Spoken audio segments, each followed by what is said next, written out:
Screwtape proposes a toast by C.S. Lewis. Following is based on a character appearing in the Screwtape letters. The scene is in hell at the annual dinner of the Tempters Training College for Young Devils.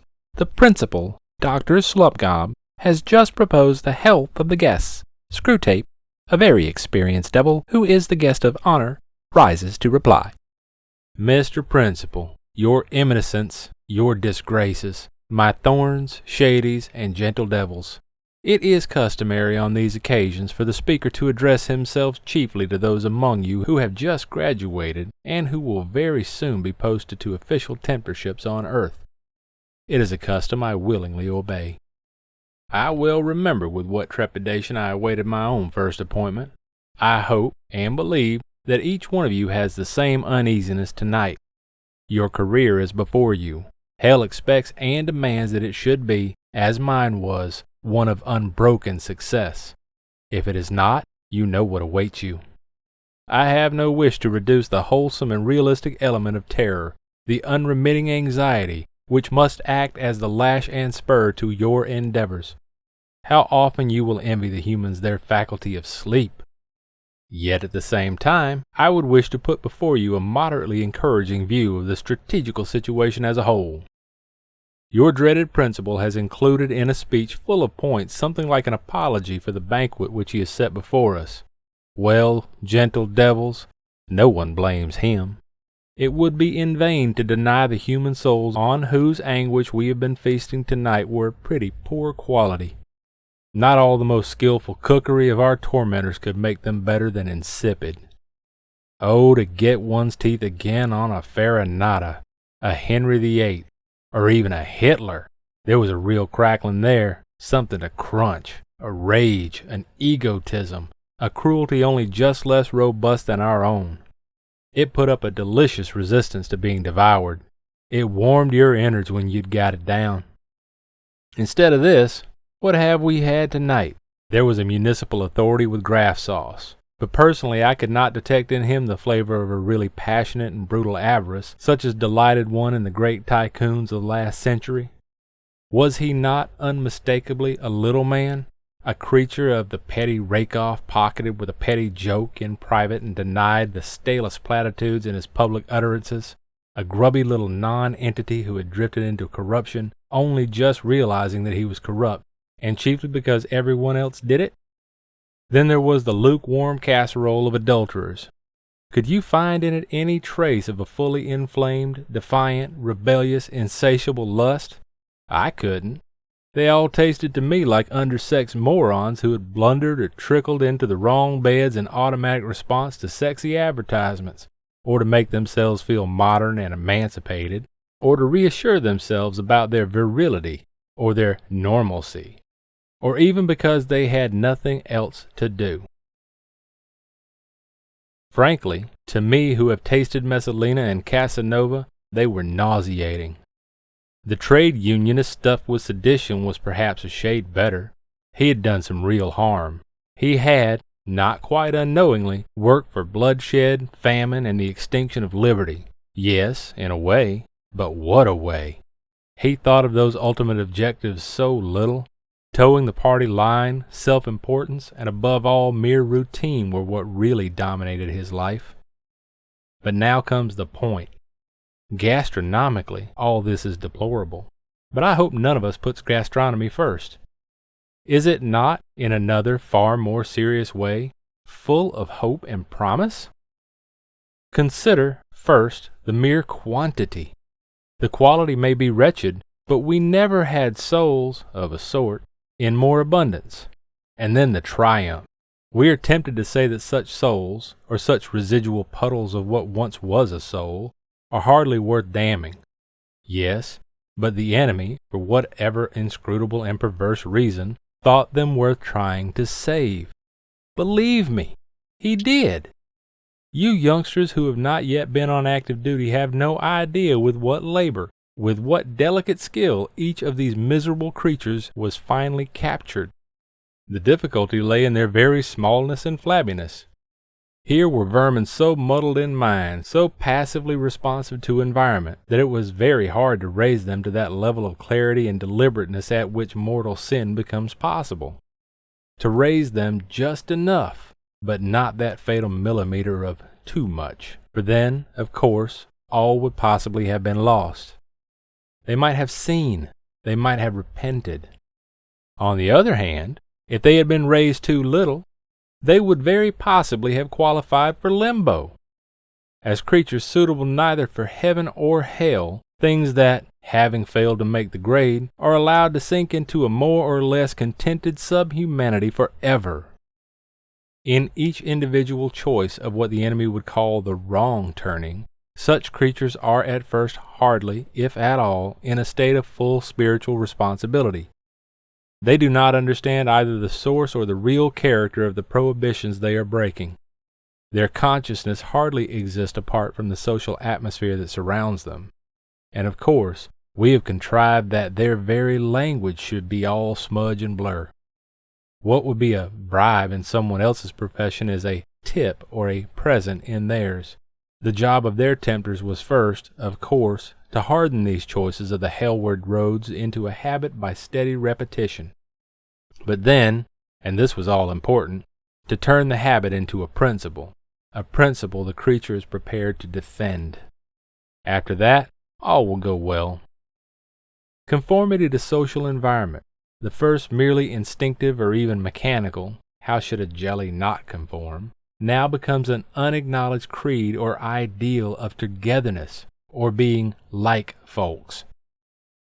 Mere ignorance of the law they break now turns into a vague theory about it. Remember, they know no history. A theory expressed by calling it conventional, or Puritan, or bourgeois morality. Thus, gradually there comes to exist at the center of the creature a hard, tight, settled core of resolution to go on being what it is, and even to resist moods that might tend to alter it. It is a very small core, not at all reflective. They are too ignorant, nor defiant. Their emotional and imaginative poverty excludes that. Almost, in its own way, prim and demure, like a pebble or a very young cancer. But it will serve our turn. Here at last is a real and deliberate, though not fully articulate, rejection of what the enemy calls grace. These, then, are two welcome phenomena. First, the abundance of our captures. However tasteless our fare, we are in no danger of famine. And secondly, the triumph. The skill of our tempters has never stood higher. But the third moral, which I have not yet drawn, is the most important of all. The sort of souls on whose despair and ruin we have, well, I won't say feasted, but at any rate subsisted, tonight are increasing in numbers and will continue to increase. Our advices from lower command assure us that this is so. Our directives warn us to orient all our tactics in view of the situation.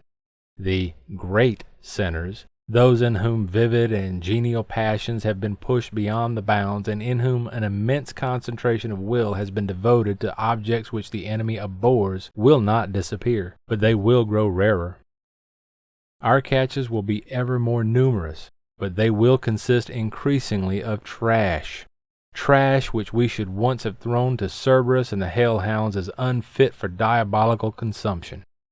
And there are two things I want you to understand about this. First, that however depressing it may seem, it is really a change for the better. And secondly, I would draw your attention to the means by which it has been brought about.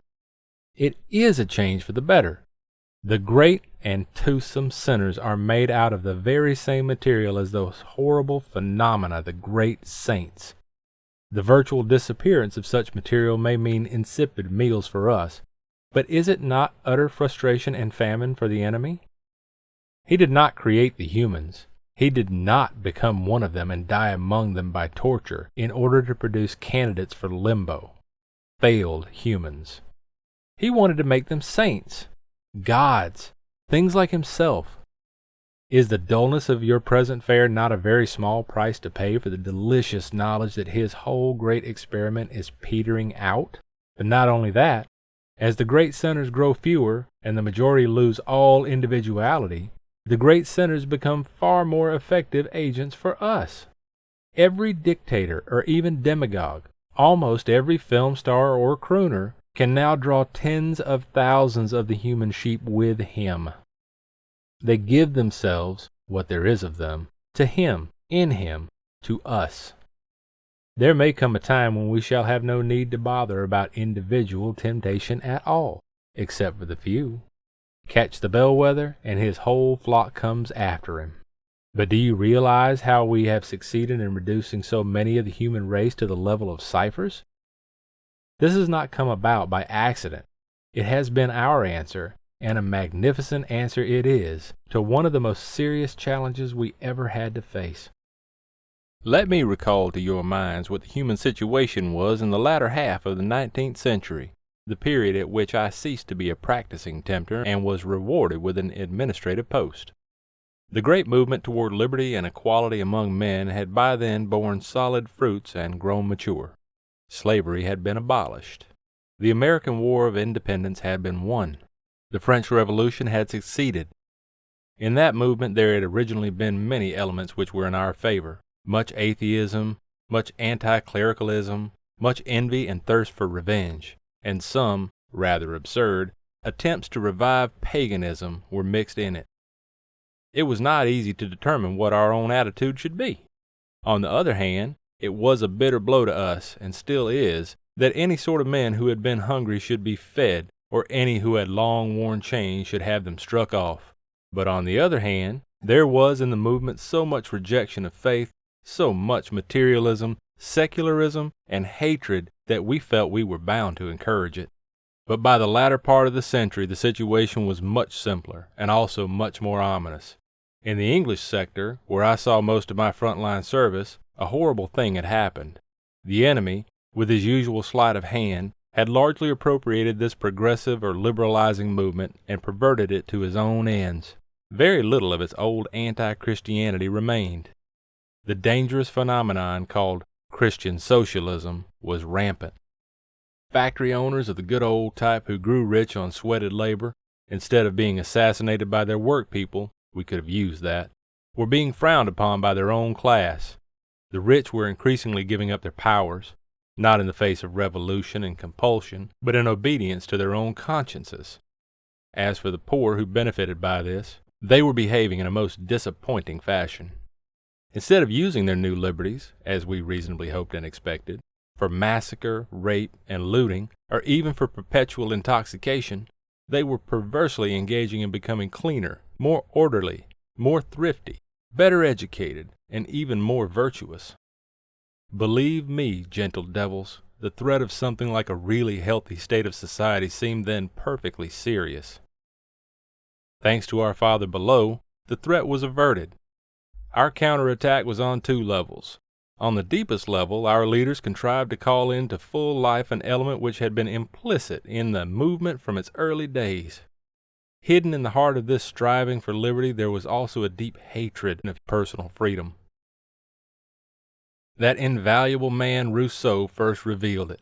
In his perfect democracy, only the state religion is permitted, slavery is restored, and the individual is told that he is really willed, though he didn't know it, whatever the government tells him to do. From that starting point, via Hegel, another indispensable propagandist on our side, we easily contrived both the Nazi and the communist state. Even in England we were pretty successful. I heard the other day that in that country a man could not, without a permit, cut down his own tree with his own axe, make it into planks with his own saw, and use the planks to build a tool shed in his own garden. Such was our counterattack on one level. You, who are mere beginners, will not be entrusted with work of that kind. You will be attached as tempters to private persons.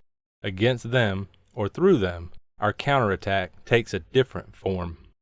Democracy is the word with which you must lead them by the nose. The good work which our philological experts have done in the corruption of human beings makes it unnecessary to warn you that they should never be allowed to give this word a clear and definable meaning. They won't. It will never occur to them that democracy is properly the name of a political system, even a system of voting, and that this has only the most remote and tenuous connection with what you are trying to sell them. Nor, of course, must they ever be allowed to raise Aristotle's question whether democratic behavior means the behavior that democracies like or the behavior that will preserve a democracy. For if they did, it could hardly fail to occur to them that these need not be the same. You are to use the word purely as an incantation, if you like, purely for its selling power. It is a name they venerate, and of course it is connected with the political ideal that men should be equally treated.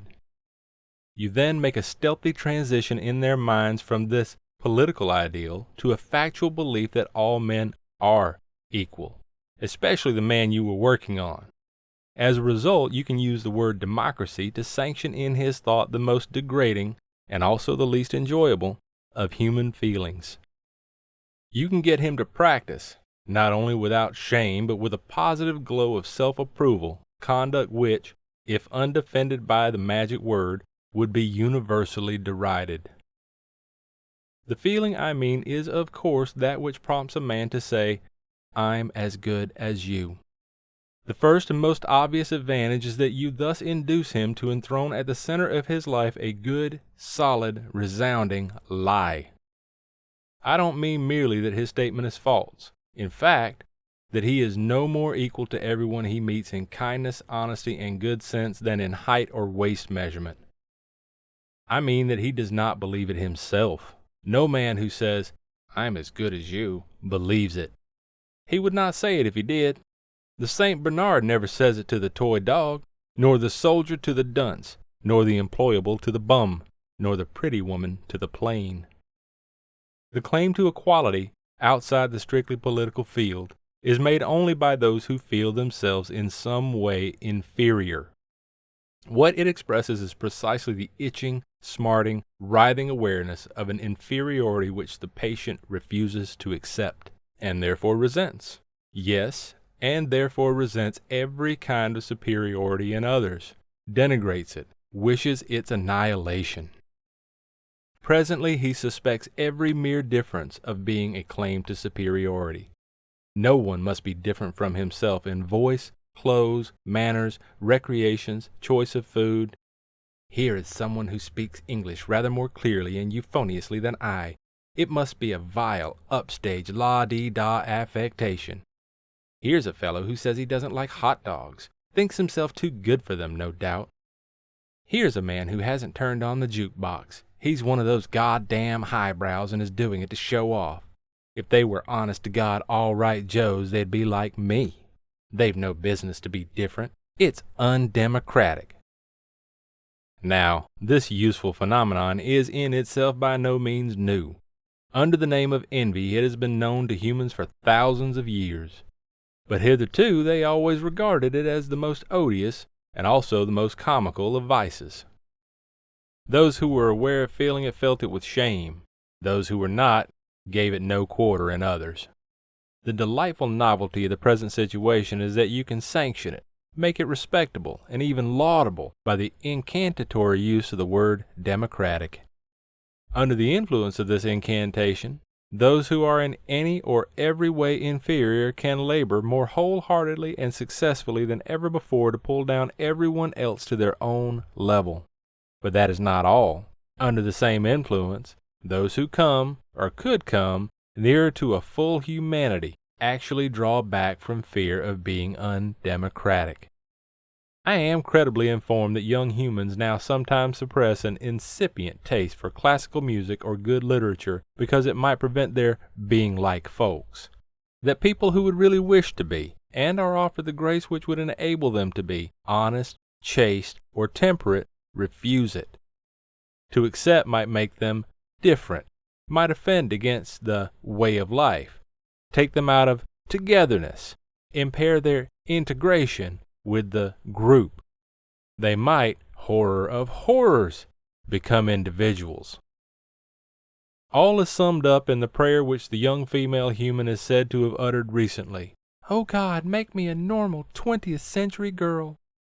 Thanks to our labors, this will mean increasingly, "Make me a minx, a moron, and a parasite."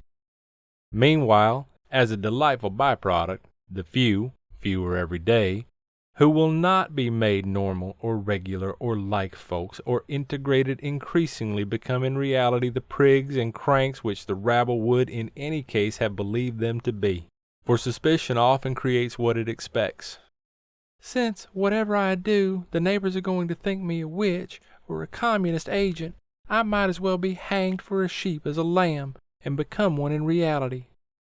As a result, we now have an intelligentsia which, though very small, is very useful to the cause of hell. But that is a mere byproduct. What I want to fix your attention on is the vast, overall momentum toward the discrediting and finally the elimination of every kind of human excellence, moral, cultural, social, or intellectual. And is it not pretty to notice how democracy, in the incantatory sense, is now doing for us the work which was once done by the most ancient dictatorships, and by the same methods? You remember how one of the Greek dictators, they called them tyrants then, sent an envoy to another dictator to ask his advice about the principles of government. The second dictator led the envoy into a field of grain, and there he snicked off with his cane the top of every stalk that rose an inch or so above the general level. The moral was plain. Allow no preeminence among your subjects. Let no man live who is wiser or better or more famous or even handsomer than the mass. Cut them all down to a level, all slaves, all ciphers, all nobodies, all equals. Thus tyrants could practice, in a sense, democracy. But now democracy can do the same work without any tyranny other than her own.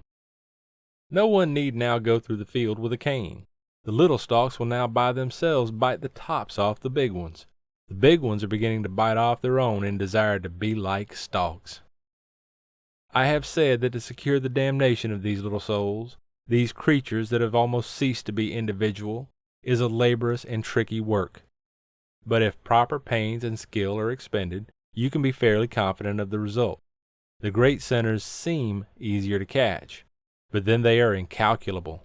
After you have played them for 70 years, the enemy may snatch them from your claws in the 71st. They are capable, you see, of real repentance. They are conscious of real guilt. They are, if things take the wrong turn, as ready to defy social pressures around them for the enemy's sake as they were to defy them for ours. It is in some ways more troublesome to track and swat an evasive wasp than to shoot, at close range, a wild elephant. But the elephant is more troublesome if you miss. My own experience, as I have said, was mainly on the English sector, and I still get more news from it than any other. It may be said that what I am now going to say will not apply so fully to the sectors in which some of you may be operating, but you can make the necessary adjustments when you get there. Some application it will almost certainly have. If it has too little, you must labor to make the country you are dealing with more like what England already is. In that promising land, the spirit of "I'm as good as you" has already begun something more than generally social influence. It begins to work itself into their educational system. How far its operations there have gone at the present moment, I should not like to say with certainty, nor does it matter. Once you have grasped the tendency, you can easily predict its future developments, especially those we ourselves will play our part in the developing. The basic principle of the new education is to be that dunces and idlers must not be made to feel inferior to intelligent and industrious pupils. That would be undemocratic. These differences between pupils, for they are obviously and nakedly individual differences, must be disguised. This can be done at various levels. At universities, examinations must be framed so that nearly all students get good marks. Entrance examinations must be framed so that all, or nearly all, citizens can go to universities, whether they have any power or wish to profit by higher education or not. At schools, the children who are too stupid or lazy to learn languages and mathematics and elementary science can be set to doing things that children used to do in their spare time. Let them, for example, make mud pies and call it modeling, but all the time there must be no faintest hint that they are inferior to the children who are at work. Whatever nonsense they are engaged in must have, I believe the English already use the phrase, parity of esteem. An even more drastic scheme is not possible. Children who are fit to proceed to higher class may be artificially kept back because the others would get a trauma. Beelzebub, what a useful word, by being left behind. The bright pupil thus remains democratically fettered to his own age group throughout his school career, and a boy who would be capable of tackling Aeschylus or Dante sits listening to his co-eval's attempts to speak out "a cat sat on a mat." In a word, we may reasonably hope for the virtual abolition of education when "I'm as good as you" has fully had its way. All incentives to learn and all penalties for not learning will be prevented. Who are they to overtop their fellows? And anyway, the teachers, or should I say nurses, will be far too busy reassuring the dunces and patting them on the back to waste any time on real teaching. We shall no longer have to plan and toil to spread imperturbable conceit and incurable ignorance among men. The little vermin themselves will do it for us. Of course, this would not follow unless all education became state education, but it will. This is part of the same movement. Penal taxes, designed for that purpose, are liquidating the middle class, the class who were prepared to save and spend and make sacrifices in order to have their children privately educated. The removal of this class, besides linking up with the abolition of education, is, fortunately, an inevitable effect of the spirit that says, "I'm as good as you."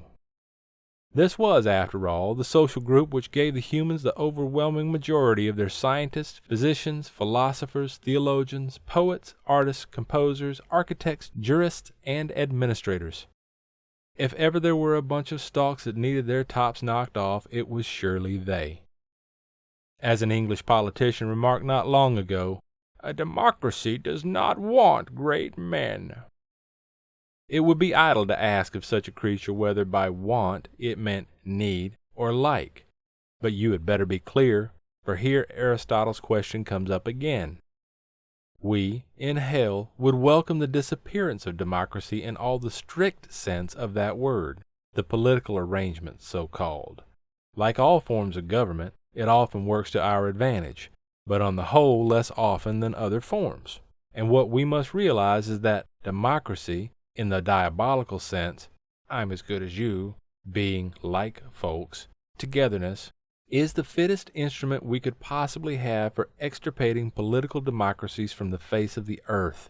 For democracy, or the democratic spirit, diabolical sense, leads to a nation without great men, a nation mainly of subliterates, full of the cocksureness which flattery breeds on ignorance, and quick to snarl or whimper at the first sign of criticism. And that is what hell wishes every democratic people to be. For when such a nation meets in conflict, a nation where children have been made to work at school, where talent is placed on high post, and where the ignorant masses are allowed no say at all in public affairs, only one result is possible. The democracies were surprised lately when they found that Russia had got ahead of them in science. What a delicious specimen of human blindness! If the whole tendency of their society is opposed to every sort of excellence, why do they expect their scientists to excel? It is our function to encourage the behavior, the manners, the whole attitude of mind, which democracies naturally like and enjoy, because these are the very things which, if unchecked, will destroy democracy. You would almost wonder that even humans don't see it themselves, even if they don't read Aristotle. That would be undemocratic. You would have thought that the French Revolution would have taught them that the behavior aristocrats naturally like is not the behavior that preserves aristocracy. They might then have applied the same principle to all forms of government. But I would not end on that note. I would not. Hell forbid. Encourage in your own minds that delusion which you must carefully foster in the minds of your human victims. I mean the delusion that the fate of nation is in itself more important than that of individual souls. The overthrow of free peoples and the multiplication of slave states are for us a means. besides of course being fun. But the real end is the destruction of individuals, for only individuals can be saved or damned, can become sons of the enemy or food for us. The ultimate value, for us, of any revolution, war, or famine lies in the individual anguish, treachery, hatred, rage, and despair which it may produce. "I'm as good as you" is a useful means for the destruction of democratic societies, but it has a far deeper value as an end in itself, as a state of mind which, necessarily excluding humanity, charity, contentment, and all the pleasures of gratitude or admiration, turns a human being away from almost every road which might finally lead him to heaven. But now for the pleasantest part of my duty. It falls to my lot to propose on behalf of the guest the health of the principal slub-gob in the Tempter's Training College. Fill your glasses. What is this I see? What is this delicious bouquet I inhale? Can it be? Mr. Principal, I unsay all my hard words about the dinner. I see and smell that even under wartime conditions the college cellar still has a few dozen sound old vintage Pharisee. Well, well, well. This is like old times. Hold it beneath your noses for a moment, gentle devils. Hold it up to the light. Look at those fiery streaks that writhe and tangle in its dark heart as if they were contending. And so they are. You know how this wine is blended? Different types of Pharisee have been harvested, trodden, and fermented together to produce its subtle flavor. Types that were most antagonistic to one another on earth. Some were all rules and relics and rosaries. Others were all drab clothes, long faces, and petty traditional abstinences from wine or cards or the theater. Both had in common their self-righteousness and an almost infinite distance between their actual outlook and anything the enemy really is or commands. The wickedness of other religions was the really live doctrine in the religion of each. Slander was its gospel and denigration its litany. How they hated each other up where the sun shone. How much more they hate each other now that they are forever conjoined, but not reconciled. Their astonishment, their resentment at the combination, the festering of their eternally impetulant spite, passing into our spiritual digestion, will work like fire. Dark fire. All said and done, my friends, it will be an ill day for us if what most humans mean by religion ever vanishes from the earth. It can still send us the truly delicious sins. Nowhere do we tempt so successfully as on the very steps of the altar. Your eminence, your disgraces, my thorns, shadies, and gentle devils, I give you the toast of Principal Slubgob and the college. At Forest Farm Foods, we want to introduce local communities to the bounty which exists all around them. We are buying land to create sustainable agroforests. In existing fields, we will reforest with nutritious nut and fruit trees, shade-tolerant berry-producing shrubs, and cover the ground floor with perennial, edible, and medicinal plants and herbs. Existing forests will be cultivated for their diverse resources of medicinal and edible herbs, plants, and mushrooms. We will introduce shade-tolerant, food-producing bushes and ground cover. Together, these efforts will increase the CO2 sequestering capability of every inch of the land while fixing nitrogen in the soil, enriching its ability to produce future nutritious forest crops. These lands will be protected from future clearing using a variety of legal means, including setting up environmental protection liens as appropriate to ensure their use as food assets for future generations. On all lands, we will set up trail systems to support harvest of these resources and distribute to local markets, grocers, and restaurants, as well as to provide exercise and you-pick learning opportunities. We will develop and deliver courses to teach people how to identify, collect, process, and preserve this bounty. We will teach the world how to return to the forests. We can do better for our health, for our neighbors, and for our planet. You can help by spreading the word to your neighbors, your friends, and your family about our cause, by donating or by volunteering to be a part of our journey. Join us. Learn more at forestfarmfoods.com.